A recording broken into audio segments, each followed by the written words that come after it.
Welcome back to our YouTube channel Naukri for you. दोस्तों आज हम लोग देखने वाले हैं ज्ञान बिंदु जीएस एकेडमी के द्वारा जो बिहार दरोगा के लिए होमवर्क सीरीज निकाली गई थी। इस होमवर्क सीरीज में आज हम लोग डे 30 को कंप्लीट करेंगे। दोस्तों अगर आप हमारे चैनल पर नए हैं तो प्लीज़ हमारे चैनल को सब्सक्राइब करें और आपको हमारी वीडियो पसंद आती है या आपको हेल्पफुल लगती है तो हमारी वीडियोज़ पर लाइक और कमेंट करना मत भूलिएगा और इसे अपने दोस्तों के साथ जरूर शेयर कीजिएगा। तो चलिए दोस्तों शुरू करते हैं आज के इस वीडियो को।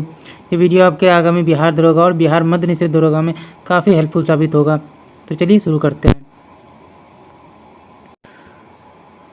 तो चलिए देखते हैं डे 30 का पहला क्वेश्चन है 18वीं लोकसभा चुनाव की घोषणा कब और किसके द्वारा की गई। तो आंसर हो जाएगा 16 मार्च को चुनाव आयोग के द्वारा।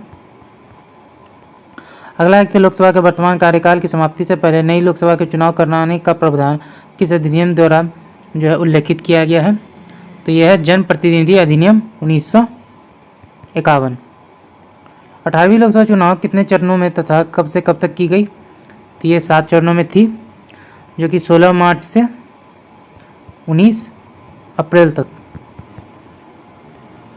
18वीं लोकसभा में कौन से दो ऐसे अलायंस गठबंधन ने जो है भाग लिया था। तो ये थे एनडीए और इंडिया अलायंस। अगला एक 18वीं लोकसभा चुनाव में कुल कितने मतदाताओं ने भाग लिया था। तो 96.8 करोड़। 18वीं लोकसभा में पहली बार अंडमान निकोबार की किस जनजाति ने भाग लिया था। ये थे सोमपेन जनजाति। 18वीं लोकसभा के लिए कितनी सीटों पर चुनाव आयोजित किए गए तथा गणना कितनी सीटों के लिए की हुई। तो कितनी सीटों के लिए गणना हुई थी। तो ये थे 552। चुनाव में पहले आदर्श आचार संहिता कौन लगाता है। तो आंसर हो जाएगा चुनाव आयोग के द्वारा। 18वीं लोकसभा चुनाव में किस सीट को निर्विरोध जो है घोषित कर दिया गया था। तो सूरत।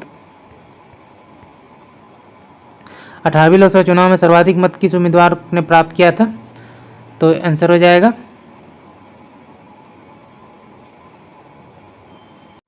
तो यहाँ पर जो है क्वेश्चन में थोड़ी सी गलती है। यहाँ पर है 18वीं लोकसभा चुनाव में जो है कहाँ किस उम्मीदवार ने सबसे अधिक अंतर से जो है चुनाव जीता था। तो यह है इंदौर।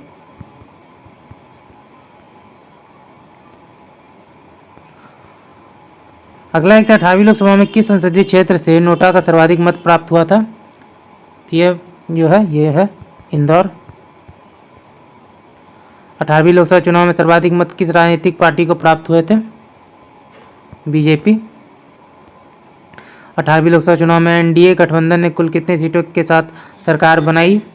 तो आंसर हो जाएगा 293।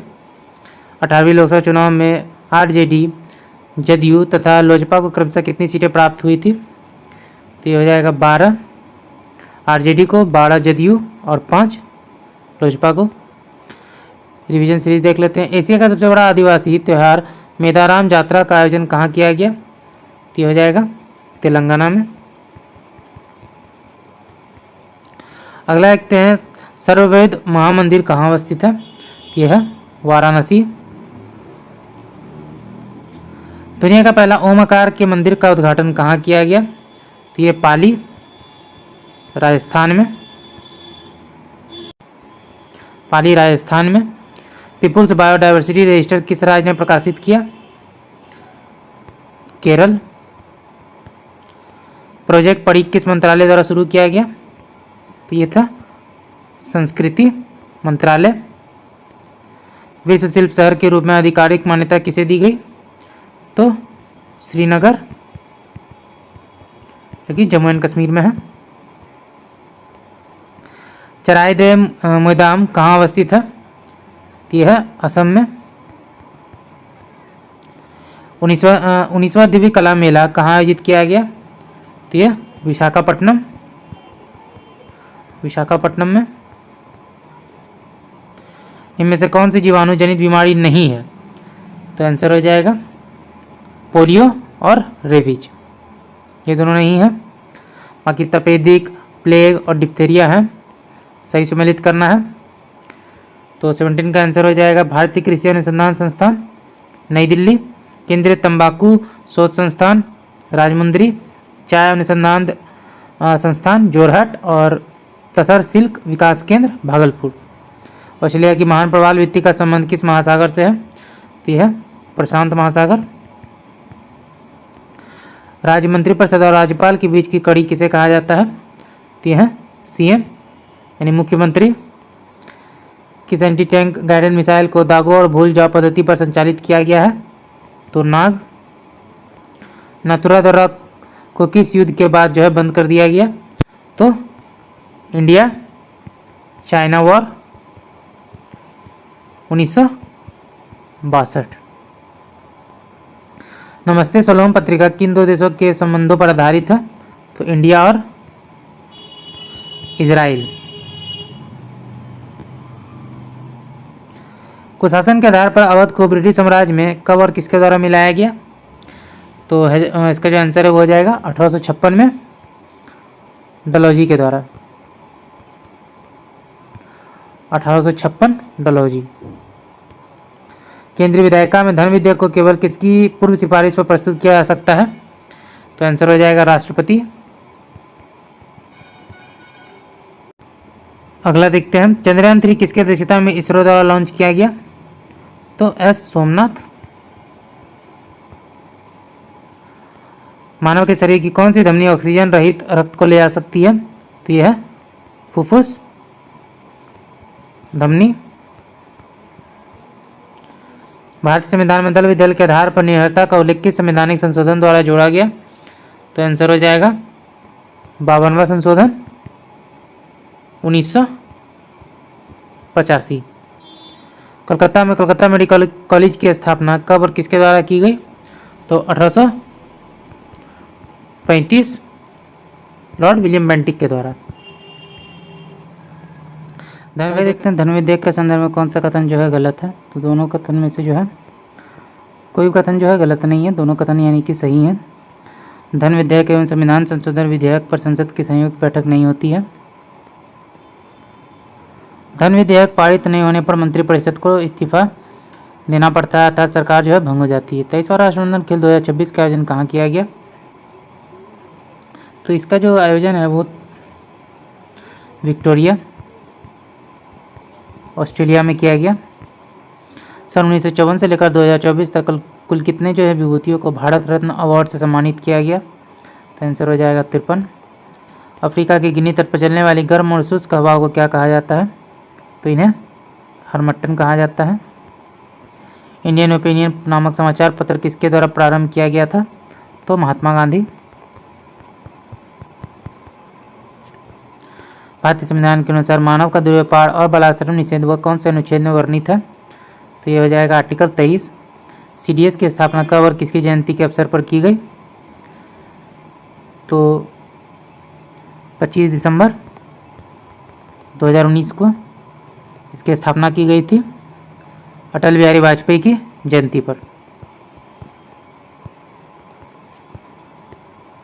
आर्नाल की ल्यूमेन की सबसे भीतरी परत क्या कहलाती है? तो ये होती है म्यूकस। जाग्रोस पर्वत श्रेणी किस युग की चट्टान समूह में शामिल है? तो हो जाएगा कार्बोनी फेरस। कार्बोनी फेरस युग के किसकी सिफारिश पर अंग्रेजों को शिक्षा का माध्यम बनाया गया? तो लॉर्ड मैकाले अंग्रेजी को जो शिक्षा का माध्यम बनाया गया था। भारतनाट्यम नृत्य शैली किस पर आधारित है? तो आंसर हो जाएगा भरत मुनि के नाट्य शास्त्र पर। अगला देखते हैं, जायकवाड़ी परियोजना कहाँ और किस नदी पर अवस्थित है? तो गोदावरी नदी पर, महाराष्ट्र। अगला देखते हैं, सही सुमेलित करना है 41 का देखते हैं। जारवा अंडमान निकोबार, कुकी मणिपुर, थारू उत्तर प्रदेश, गोंड मध्य प्रदेश। अगला है कि द्रविड़ प्रजाति मुख्यतः भारत के किस भाग में संकेंद्रित है? आंसर हो जाएगा दक्षिणी भारत। दक्षिणी भारत। अगला एक तो भारत की 3 बड़ी जनजातियां कौन से हैं लिखिए। तो 43 का आंसर हो जाएगा भील, फिर गोंड, उसके बाद में फिर आते हैं संथाल। अगला देखते हैं किस जनजाति के लोग स्वयं को विष्णु के यानी मीन अवतार से जोड़ते हैं। तो आंसर हो जाएगा मीना जनजाति, राजस्थान में जो स्थित है। भारत आने वाले सबसे पहले और सबसे अंतिम में आने वाली प्रजाति कौन सी है? तो सबसे पहले आए थे निग्रो और लास्ट में नॉर्डिक। अगला देखते हैं भारत की किस जनजाति में बहुपति विवाह का प्रचलन देखने को मिलता है? टोडा जनजाति और जौनसारी। अगला है दुनिया भारत की सबसे बड़ी जनजाति कौन सी है? यहाँ जो है भारत दुनिया नहीं होगा, यहाँ पे भारत की सबसे बड़ी जनजाति कौन सी है तथा वे मुख्यतः कहाँ निवास करते हैं? तो यहाँ पर एक सेकंड, हाँ, तो इसमें जो हमारा है भारत नहीं होगा, यहाँ हो जाएगा दुनिया की सबसे बड़ी जनजाति कौन सी है तथा यह मुख्यतः कहाँ निवास करती है? तो ये हो जाएगा मंगोलाइड, चीनी क्षेत्रों में। अगला देखते हैं कौन सी जनजाति भारत के बंगाल की खाड़ी के द्वीपों में रहती है? तो आंसर हो जाएगा जारवा। भारत के किन राज्य केंद्रशासित राज्यों में जनजातीय समुदाय की पहचान नहीं की गई है? तो पंजाब, चंडीगढ़, हरियाणा, दिल्ली और पौंडुचेरी।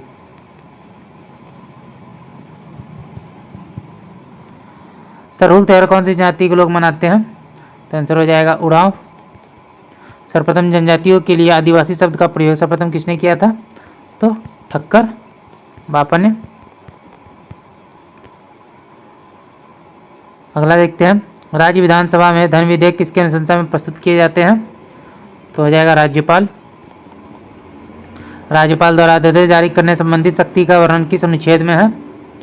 तो 213। किस संविधान संशोधन अधिनियम में एक ही व्यक्ति को 2 या 2 से अधिक राज्यों का राज्यपाल बनाने संबंधी प्रावधान है? तो आंसर हो जाएगा 7वां संविधान संशोधन 1956। भारतीय संविधान के किस अनुच्छेद के अंतर्गत राज्यपाल महाधिवक्ता की नियुक्ति करता है? तो इसमें हमारा आंसर हो जाएगा 165। किस आयोग ने राज्यपाल के लिए 5 वर्ष निश्चित कार्यकाल की संस्तुति दी? यह था पुंछी आयोग। भारतीय संविधान के किस अनुच्छेद में राज्यपाल के विशेष अभिभाषण का प्रावधान है? आर्टिकल 176।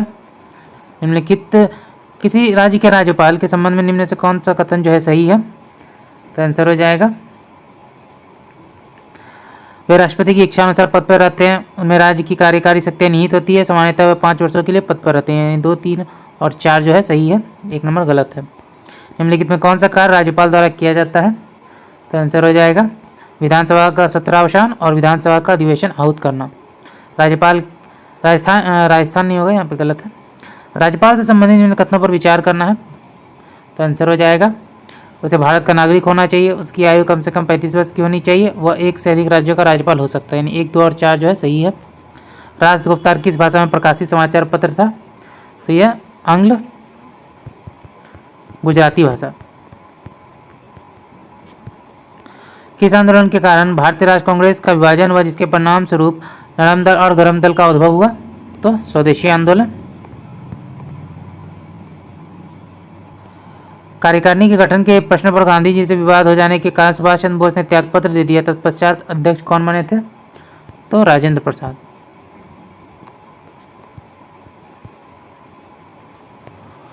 अगला देखते हैं निम्नलिखित आंदोलनों पर विचार कीजिए। उपयुक्त को तिथि के अनुसार आरोही क्रम में लिखना है।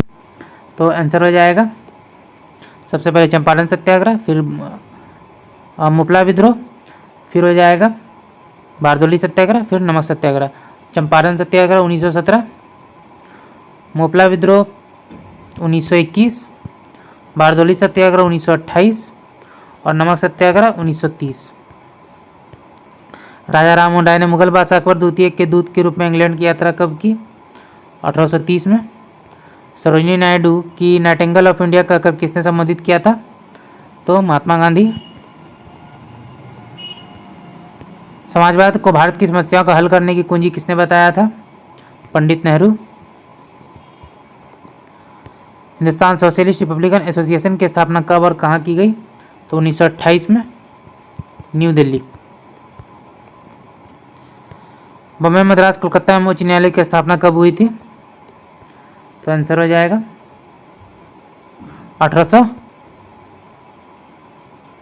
1961 के अधिनियम के द्वारा। अगला देखते हैं, किसने भारत सरकार अधिनियम 1935 को गुलामी का अधिकार पत्र कहा था? तो पंडित नेहरू। भारत के किस मार्शल आर्ट को ऋषि परशुराम पेश किया गया? भारत के किस मार्शल आर्ट को ऋषि परशुराम द्वारा पेश किया गया था? तो कलारी पट्टू। थांगटा मार्शल आर्ट का संबंध किस राज्य से है? तो यह मणिपुर। आधुनिक बुद्ध कला कुंग-फू जनक किस मार्शल कला को कहा जाता है? कलारी पट्टू। लाठी और गतका का संबंध किस राज्य से है? पंजाब। सिलंबम किस राज्य का प्रसिद्ध भारतीय मार्शल आर्ट है? तो यह हो जाएगा तमिलनाडु। तो दोस्तों आज का वीडियो यहाँ तक था। आशा करती वीडियो आपको पसंद आया होगा। अगर आपने वीडियो को यहाँ तक देखा और अभी तक हमारे चैनल को सब्सक्राइब नहीं किया तो प्लीज़ हमारे चैनल को सब्सक्राइब करेंगे। अगर आपको हमारी वीडियो पसंद आती है या आपको हेल्पफुल लगती है तो हमारी वीडियोस पर लाइक और कमेंट करना मत भूलिएगा और इसे अपने दोस्तों के साथ जरूर शेयर कीजिएगा। तो चलिए दोस्तों फिर मिलते हैं एक मज़ेदार वीडियो के साथ। जय हिंद।